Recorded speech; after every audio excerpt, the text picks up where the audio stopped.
Folks, you know I wasn't going to forget about earnings this week. We're talking about Roku tonight because of the fact that, Roku just reported earnings in the after hours. You're going to see this video late tonight, hopefully. And let's just say there was a massacre. I mean, there was an absolute massacre.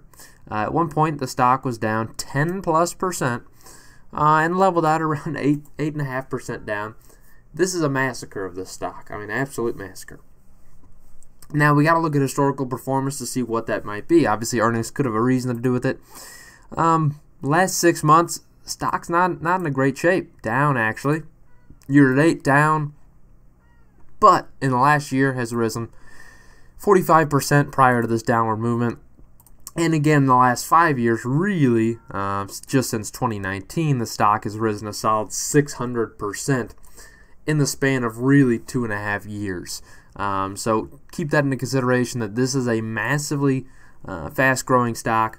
So definitely leads to a lot of fluctuation in terms of stock price. Let's take a look at the earnings, though. GAAP EPS here, 48 cents, beats by 41 cents is actually quite incredible. This is a company that's been struggling with profitability pretty consistently. They just finally turned to profitability not too long ago, and this is quite a massive number here. My assumption is there must be some sort of credit they got. It has to be to have such a massive beat like that, because this company doesn't quite put up that level of GAAP EPS. But we'll take a look at the shareholder letter, see if there's anything we can dig and find into that. But it's a great number for them regardless. That could be continued, that'd be fantastic for shareholders. And the revenue line, this is what's a shocker. This is not a company that typically misses. A miss by $0.82 million. It's a small miss. I mean, we're talking about $820,000. This is not really what I would consider a miss. So still up 50% year over year. That's where the massive growth comes in. But again, you talk about the revenue's not quite there yet. We don't have a $1 billion quarter yet. This year they're just going to finally pass their first $2 billion a year. So again, it's growing fast, but again, the revenue's not quite there necessarily yet. So keep that into consideration. Platform revenue grew 82%, while gross profit grew 69%. There's no better percentage to grow it. There really isn't. Active accounts reached 56.4 million, which is a net increase of 1.3 million accounts. So that's massive. I mean, good to see that. Obviously, one of the main things with this stock is going to be, such as you see with Netflix or really any of the other streaming companies right now, it's going to be about user growth. User growth is pretty massive. So streaming hours increased 0.7 billion as well. Average revenue per user up 49% year over year, also very nice. Total net revenue came in at $885 to $900 million, obviously, and that's as far as the outlook's concerned. What am I talking about? Outlook for total net revenue is below consensus, so weak guidance. That's where you see the stock getting massacred. These stocks that are trading at very high multiples get absolutely massacred if they don't hit the expectations of the outlook. It's just how it is. Total gross profit expected at 380 to 390, which is actually better than this quarter, so we'll see what that looks like. But here's where I'm coming from the there must have been a credit thing. I mean, when you look at a net income standpoint, expected to be literally flat on the year. So negative $5 million to $5 million. Someone forgot to put M there for some reason. So really the median is literally break even. So again, this had to have been a really good quarter for them, where they got some sort of credit is my assumption. Had to be. Adjusted EBITDA 2. What is that supposed to mean? What is going on with this Seeking Alpha editor? They've got some problems. Let's just, who is it? Let me just see. You gotta see Gaurav Batavia. You need to step up the typing abilities, okay? Step it up. Let's look at the shareholder letter. This is not a company that does a press release. They don't play around with no press release. They say, read this frickin' shareholder letter or you're getting no information. I get it. Obviously, we like looking at charts in this house. We like looking at it. So, active accounts. This is a great chart here. I mean, obviously shows consistent growth that you like to see. Consistent growth. 23% year over year active accounts.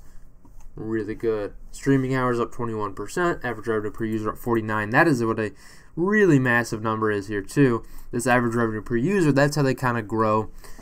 There comes a point in every company's life, any of these streaming companies, where they are going to reach their max market in terms of subscribers available.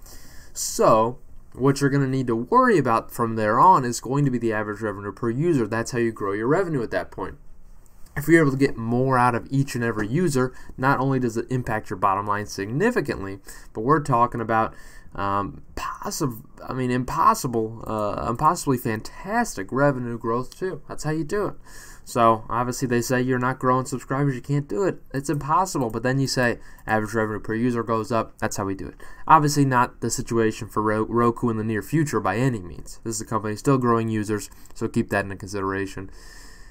With how it goes, obviously platform and player revenue being devices themselves, that has seen a 26% decrease, and that is where I think they'll come into more of an issue as we get into the future. Most people already have either a smart TV of some sort or a Roku device, so that's where they're going to have an issue in terms of growing that number. I don't think that's a number that can really grow. It's one that can hopefully stay constant for them, but they're going to really want to focus on platform revenue. Again, 82% growth there is massive. Player revenue down is obviously not great, but it's not the biggest portion of their business. I mean, you can see how fast the platform revenue is growing, and that's what they want to grow. So, good for them. I like to see it. So, obviously, we saw this outlook. Get out of here. We don't care about this outlook. We can see better things than that. Account growth, I get it. I understand. I got to look here as far as the net income line, which I hope they show. I don't know if they will. They aren't showing me. My presumption is they definitely got some sort of cash influx this quarter. So again, there's some good stuff in the shareholder letter if you're interested in that.